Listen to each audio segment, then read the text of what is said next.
क्या हो अगर ये कहा जाए कि वर्तमान या प्रेजेंट जैसी कोई चीज है ही नहीं? सुनने में अजीब लगता है ना? आज की इस गहन चर्चा में कुछ बेहद दिलचस्प हस्तलिखित नोट्स को डिकोड किया जा रहा है। इन नोट्स के जरिए हम ये समझेंगे कि जिसे हम वर्तमान कहते हैं वो महज एक भ्रम क्यों है, और इंसान हमेशा से समय को मात देने यानी टाइम ट्रैवल का सपना क्यों देखता आया है। तो चलिए बिना किसी देरी के सीधे इस रहस्यमयी विषय में गोता लगाते हैं। शुरुआत एक ऐसे सवाल से करते हैं जो सच में किसी का भी दिमाग जकड़ा दे। क्या हो अगर ठीक इसी पल जो कुछ भी घट रहा है वो वास्तव में इतिहास की एक डिलेड रिकॉर्डिंग हो? जी हाँ, हमारे स्रोत नोट्स इसी बात पर जोर देते हैं कि हम इंसान हमेशा अतीत को ही अनुभव करते हैं। ये सुनने में किसी साइंस फिक्शन फिल्म की कहानी जैसा लग सकता है, लेकिन ये कोई फिक्शन नहीं बल्कि शुद्ध विज्ञान है। आइए गहराई से देखते हैं कि ये कैसे काम करता है। हमारे सामने मौजूद ये पहला दस्तावेज इस थियरी की जड़ में जाता है। ये एक बहुत ही शानदार हस्तलिखित नोट है जो स्पेस और टाइम की कठोर वैज्ञानिक वास्तविकता का पूरा गणित समझाता है। इसमें प्रकाश की गति और ब्रह्मांड की दूरियों का बेहद सटीक कैलकुलेशन दिया गया है। ये हमें ब्रह्मांड के काम करने के तरीके की एक बहुत ही स्पष्ट और वैज्ञानिक तस्वीर दिखाता है। इस पूरे कॉन्सेप्ट को समझने के लिए सबसे पहले इस 1400 के आंकड़े पर ध्यान देना होगा। नोट्स के अनुसार इस विशिष्ट ब्रह्मांडीय गणित को समझना बहुत जरूरी है। असल में प्रकाश को पृथ्वी से ब्रह्मांड के एक दूरस्थ एक्सोप्लैनेट, जिसका नाम केपलर 452b है, तक पहुंचने में पूरे 1400 वर्ष लग जाते हैं। 1400 साल ये कोई छोटी मोटी दूरी नहीं है। ये सीधे तौर पर हमें अंतरिक्ष की असीम विशालता का एहसास कराता है। चलिए इस पूरी जर्नी को स्टेप बाय स्टेप समझते हैं। सबसे पहले चरण में प्रकाश पृथ्वी से निकलता है। फिर दूसरे चरण में ये 1400 वर्षों की लंबी यात्रा करके उस दूर के ग्रह केपलर 452b पर पहुंचता है। लेकिन कहानी यहां खत्म नहीं होती। तीसरे चरण में जब वह प्रकाश वहां से परावर्तित होकर वापस पृथ्वी तक पहुंचता है तो उसे 1400 वर्ष और लगते हैं। यानी कुल मिलाकर इस पूरी प्रक्रिया में 2800 वर्षों का लंबा समय लग जाता है। और यहीं पर स्रोत का सबसे चौंकाने वाला निष्कर्ष सामने आता है। जरा सोचिए, अगर कोई केपलर 452b से आज पृथ्वी को देख रहा हो तो वो आज की आधुनिक दुनिया को नहीं देख रहा होगा। वास्तव में वो 2800 साल पुराने अतीत को देख रहा होगा। नोट्स ये भी बताते हैं कि ब्रह्मांड में देखना काफी हद तक अतीत में पीछे देखने जैसा है, जो 1:2 या 1:4 जैसी संभावनाओं से नियंत्रित होता है। ये सब पूरी तरह इस बात पर निर्भर करता है कि जानकारी या प्रकाश हम तक पहुंचने में कितना समय लगता है।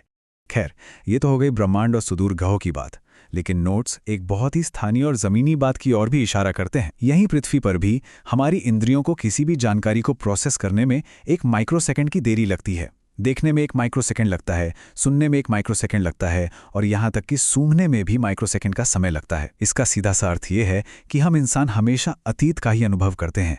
हम कभी भी सच्चे वर्तमान में नहीं जीते। हमारा अब हमेशा तब होता है। तो क्या इस टाइम डिले से बचने का कोई तरीका है? यहीं पर नोट्स हमें भौतिकी के एक सैद्धांतिक पुल की ओर ले जाते हैं। वैज्ञानिक हमेशा से प्रकाश की गति की इस देरी को दरकिनार करने के उपाय सोचते रहे हैं। क्वांटम भौतिकी, टेलीपोर्टेशन या वॉर्म होल जैसी अवधारणाओं का गहराई से अध्ययन किया जाता है। ये ऐसे थ्योरेटिकल तरीके हैं जिनके जरिए हम सेकंडों में असीमित दूरियों को पार करने और स्पेस टाइम के ताने बाने को मोड़कर तुरंत किसी भी स्थान पर पहुंचने की कल्पना करते हैं। लेकिन विज्ञान में यथार्थ का सामना करना भी जरूरी है। स्रोत में एक बहुत ही स्पष्ट वास्तविकता प्रस्तुत की गई है। यद्यपि वॉर्म होल और टेलीपोर्टेशन का सिद्धांत कागज पर सुनने में बहुत अच्छा लगता है, लेकिन वर्तमान तकनीकी सीमाएं इस तरह की तत्काल यात्रा को पूरी तरह से असंभव बनाती हैं। सैद्धांतिक रूप से जो सेकंडों का काम है, व्यावहारिक रूप से वो आज की तकनीक के साथ कोसों दूर है। हम अभी वहां तक नहीं पहुंच पाए हैं। अब इन हस्तलिखित नोट्स के दूसरे पृष्ठ पर चलते हैं। ये हिस्सा बहुत ही खूबसूरती से कठोर भौतिकी की सीमाओं से हटकर समय यात्रा को लेकर हमारी इंसानी कल्पना की ओर मुड़ता है।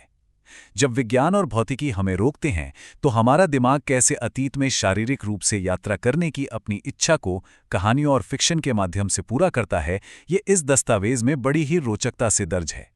उच्च स्तरीय भौतिकी को हमारे रोजमर्रा के पॉप कल्चर से जोड़ते हुए स्रोत में एक बहुत ही जाना पहचाना नाम सामने आता है, डोरेमोन।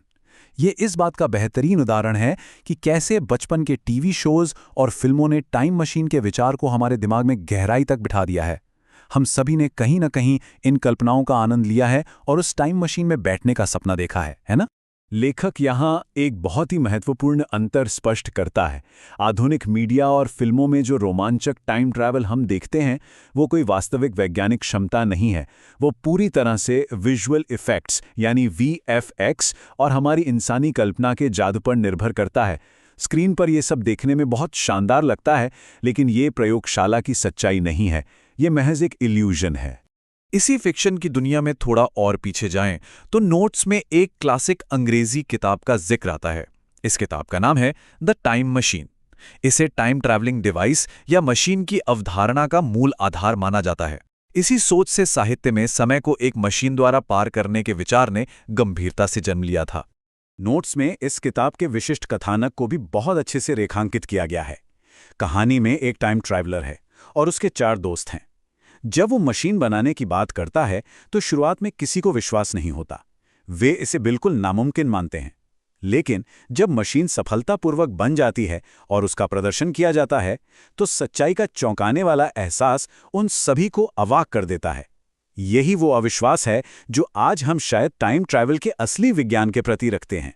तो इस पूरी चर्चा के अंत में एक बहुत ही विचारोत्तेजक प्रश्न सामने आता है। आज की वास्तविकता की कठोर तकनीकी सीमाएं हमें वर्तमान के इस भ्रम में फंसाए रखती हैं, लेकिन दूसरी तरफ हमारी इंसानी कल्पना की कोई सीमा नहीं है। तो क्या अंततः यह असीमित कल्पना भविष्य में इन सपनों की मशीनों का निर्माण कर पाएगी? क्या आज का फिक्शन कभी कल के विज्ञान का सच बन पाएगा? यह एक ऐसा सवाल है जो हमेशा हमें सोचने पर मजबूर करता है। इस विश्लेषण में हमारे साथ जुड़ने के लिए बहुत बहुत धन्यवाद। सीखते रहें और विज्ञान के इस अद्भुत ब्रह्मांड में अपनी जिज्ञासा हमेशा बनाए रखें।